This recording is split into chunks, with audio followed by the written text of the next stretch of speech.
think it's time to share my experience of using the S24 Ultra after a year of daily use. I'll take you through everything I loved and a few things I didn't. Let's start with the exterior. How has the phone held up after a year of daily use? Well, I've used it every day, and though I keep it in a case, I am not exactly gentle with it. I don't use screen protectors or tempered glass. I often toss the phone into pockets with keys or coins. Of course, I try to remove them when I notice, but generally I'm not overly cautious. My case has raised edges, so when I place the phone screen down, the screen never touches the surface. Now let's take a closer look. After a year, the oleophobic coating on the center of the screen has worn slightly. Because of this, fingerprints and dust are more noticeable now, and scuffs become more visible under light. This is normal for most phones, but on the S24 Ultra it's a bit more prominent. The reason? The anti-glare display, which drastically reduces glare and boosts contrast, giving deeper blacks even in bright conditions. This feature is exceptional and makes the S24 Ultra's display stand out. However, this clarity also highlights smudges and fingerprints more easily. Combine this with natural wear and tear, and you get what you see now. A thicker oleophobic layer might have helped reduce the issue, but that could have compromised the anti-glare effect. As for micro scratches on the screen, I haven't noticed a single one. The screen is in perfect condition. Maybe if I took a macro photo I'd spot something, but to the naked eye there's no visible damage, and I'm someone who likes to use flagship phones without screen protectors. Some might say it's risky, but it feels better, and in practice the screen has held up just fine. It's even survived a few falls onto hard surfaces without any damage. Overall, the phone still looks stunning, especially without the case, and it hasn't lost its appeal over time. Though, for those new to the device, the size and sharp corners may be a bit overwhelming at first. It's a large and somewhat cumbersome phone, but once you get used to it, it's hard to imagine switching to something smaller. The battery life is another win. The phone easily lasts a full day of heavy use, and with more moderate use, it can stretch to 2 days. In power-saving mode, it now shows around 15 hours of screen time, while in normal mode, you'll get about half that, depending on how much you're using apps. I've never felt the need for a larger battery. I've had no issues with overheating either. The only time the phone felt hot was during extremely warm weather while using 4G internet. Even then, you wouldn't notice the heat through the case, but once you remove it, the upper part of the phone can feel quite warm. That said, the smartphone handles heat very well when gaming. In fact, gaming on this device is an absolute pleasure. As for performance, the Snapdragon 8 Gen 3 in the S24 Ultra is a powerhouse. I've never encountered a situation where the phone felt underpowered. It handles everything with ease, and there's always plenty of performance headroom.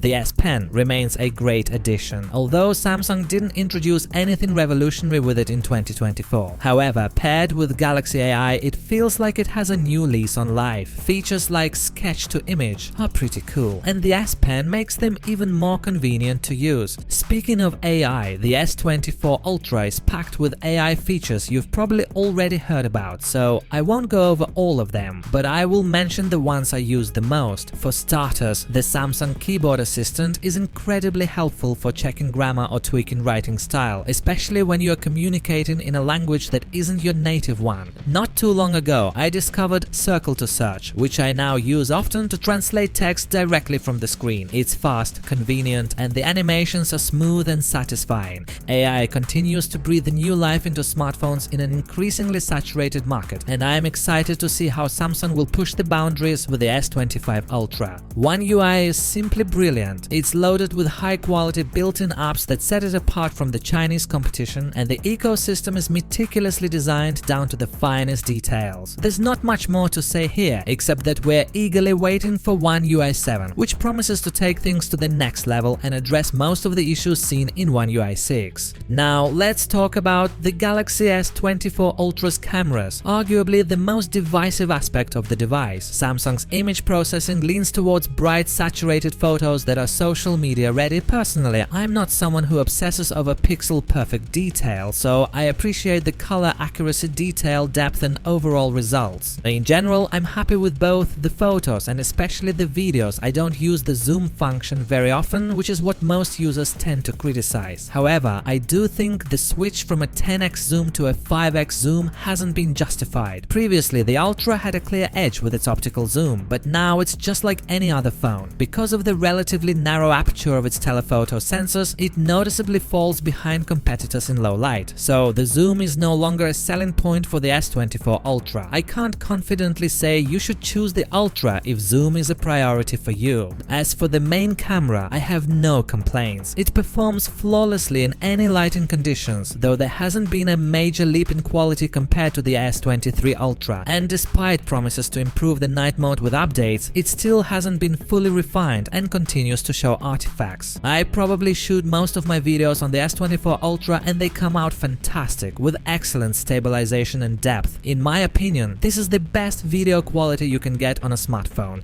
even better than the iPhone. I know that's not a popular opinion, but I stand by it. By the way, the video quality remains impressive even when using zoom, although transitions between cameras during recording are still a bit jerky. I really hope the S25 Ultra improves this, making camera switching smoother. The S24 Ultra offers an overwhelming number of features, far more than the average user could explore in a year. The camera alone has a billion modes. Some might see this as an advantage, while others may find it unnecessarily complicated.